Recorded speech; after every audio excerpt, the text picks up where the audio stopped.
Hello friends, ఈరోజు మనం మాట్లాడుకోబోయే cinema టాలీవుడ్లో కథల ఎంపికలో తనకంటూ ఒక స్పెషల్ బ్రాండ్ క్రియేట్ చేసుకున్న హీరో అడి విశేష్ నటించిన డెకాయిట్.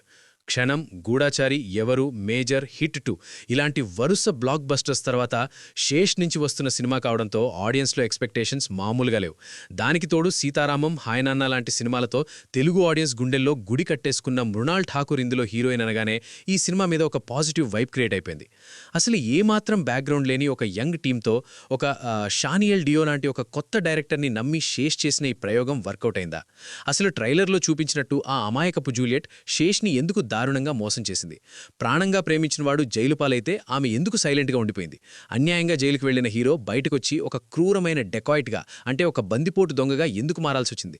అసలు ఈ కథ వెనక ఉన్న అసలు మిస్టరీ ఏంటి? ఇవన్నీ డీటెయిల్గా ఈ రివ్యూలో మాట్లాడుకుందాం. ఎక్కడా స్కిప్ చేయకండి, ఎందుకంటే ఇందులో నేను చెప్పబోయే కొన్ని డీటెయిల్స్ మీకు సినిమా చూస్తున్నప్పుడు కూడా స్ట్రైక్ అవ్వవు. సినిమా కథ విషయానికొస్తే దర్శకుడు మనల్ని నేరుగా కోవిడ్ టైంలోని మదనపల్లికి తీసుకెళ్తాడు. ప్రపంచమంతా కరోనా భయంతో వణికిపోతున్న ఆ టైంలో అక్కడ ఒక పెద్ద హాస్పిటల్ మాఫియా నడుస్తూ ఉంటుంది. సరిగ్గా అదే ఊర్లో మన హీరో అలాగే జూలియట్ పీకల్లోతు ప్రేమలో ఉంటారు. వాళ్ళిద్దరి లైవ్ ఇన్ రిలేషన్షిప్, వాళ్ళ మధ్య వచ్చే రొమాంటిక్ అండ్ ఎమోషనల్ సీన్స్ చాలా క్యూట్గా, న్యాచురల్గా అనిపిస్తాయి. అంతా బాగుంది, వీళ్ళిద్దరూ పెళ్లి చేసుకుని లైఫ్లో సెటిల్ అవుతాడు అనుకునే టైంలో కథలో ఊహించని ఒక భారీ ట్విస్ట్. జూలియట్ చేసిన ఒక చిన్న తప్పు వల్ల హీరో చెయ్యని నేరానికి జైలు శిక్ష అనుభవించాల్సి వస్తుంది. ఎవరికైనా ఏమనిపిస్తుంది? మనం ప్రాణంగా ప్రేమించిన మనిషి మనల్ని మోసం చేసింది అని తెలిస్తే గుండె పగిలిపోతుంది కదా. సేమ్ మన హీరో పరిస్థితి కూడా అంతే. కట్ చేస్తే హీరో జైలు నుంచి ఒక పకడ్బందీ ప్లాన్తో ఎస్కేప్ అవుతాడు. ఇక్కడే దర్శకుడు తన మార్క్ చూపించాడు.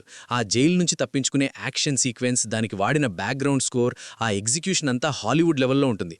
జైలు నుంచి బయటకు వచ్చిన మన హీరో నేరుగా జూలియట్ని వెతుక్కుంటూ వెళ్తాడు. కానీ అక్కడ అతనికి ఒక షాకింగ్ నిజం తెలుస్తుంది. అసలు జూలియట్ తనని ఎందుకు మోసం చేయాల్సి వచ్చింది? ఆమె ఆ హాస్పిటల్ మాఫియా చేతిలో ఎలా కీలుబొమ్మలా మారిపోయింది? ఇవన్నీ తెలుసుకున్న హీరో తన పగను పక్కన పెట్టి జూలియట్తోనే కలిసి ఒక భారీ దొంగతనానికి ఎలా స్కెచ్ వేశాడు అన్నది సెకండ్ హాఫ్ కదా. నటీనటుల పర్ఫార్మెన్స్ గురించి మాట్లాడుకుంటే అడి విశేష్ గురించి కొత్తగా చెప్పాల్సిందేముంది? తను స్క్రిప్ట్ సెలెక్ట్ చేసుకుంటే అందులో ఖచ్చితంగా ఒక లాజిక్, ఒక మ్యాజిక్ ఉంటుంది. ఈ సినిమాలో ఒక లవర్ బాయ్గా ఎంత సాఫ్ట్గా కనిపించాడో, రివెంజ్తో రగిలిపోయే డెకాయిట్గా అంత వైల్డ్గా యాక్ట్ చేశాడు. తన కళ్లల్లో కనిపించే ఆ ఇంటెన్సిటీ ఆడియన్స్ని కట్టిపడేస్తుంది. ఇక మన జూలియట్ మృణాల్ ఠాకూర్ గురించి చెప్పాలంటే ఇప్పటిదాకా మనం చూసిన మృణాల్ వేరు, ఇందులో చూసే మృణాల్ వేరు. ఇందులో కేవలం ఒక గ్లామర్ డాల్లా కాకుండా చాలా గ్రే షేడ్స్ ఉన్న ఒక కాంప్లెక్స్ క్యారెక్టర్లో జీవించేసింది. ఇక ఈ సినిమాలో మెయిన్ సర్ప్రైజింగ్ ప్యాకేజ్ ఎవరంటే బాలీవుడ్ డైరెక్టర్ అనురాగ్ కశ్యప్. ఒక కరుడుగట్టిన పోలీస్ ఆఫీసర్గా ఆయన స్క్రీన్ ప్రెజెన్స్ మామూలుగా లేదు. ప్రకాష్ రాజ్ లాంటి సీనియర్ నటుడు ఎప్పటిలాగే తన క్యారెక్టర్కు 100% న్యాయం చేశారు.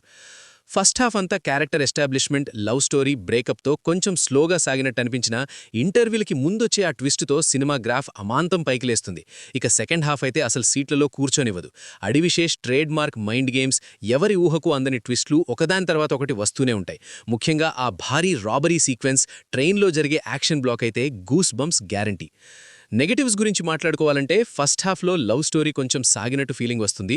అలాగే అడి విశేష్ గత సినిమాలతో పోలిస్తే ఇందులో కొన్ని ట్విస్టులు కాస్త ఈజీగానే గెస్ చేసేలా ఉంటాయి.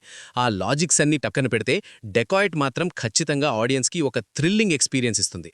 ఒక బరువైన లవ్ స్టోరీని, గూస్ బంప్స్ తెప్పించే యాక్షన్ని కరెక్ట్గా బ్లెండ్ చేసి తీసిన ఈ సినిమా థియేటర్లలో ఖచ్చితంగా చూడాల్సిన బొమ్మ. నేను ఈ సినిమాకి ఇస్తున్న రేటింగ్ 3.25/5. మీరు కూడా సినిమా చూసుంటే అందులో మీకు బాగా నచ్చిన సీన్ ఏంటో కింద కామెంట్ చేసి చెప్పండి. మీలో ఇంకా ఎవరైనా మన ఛానల్ని సబ్స్క్రైబ్ చేసుకోకపోతే వెంటనే సబ్స్క్రైబ్ చేసుకోండి. పక్కనే ఉన్న బెల్ ఐకాన్ని కూడా గట్టిగా కొట్టండి. మరొక ఇంట్రెస్టింగ్ రివ్యూతో మళ్ళీ మీ ముందుంటాను. సెలవు.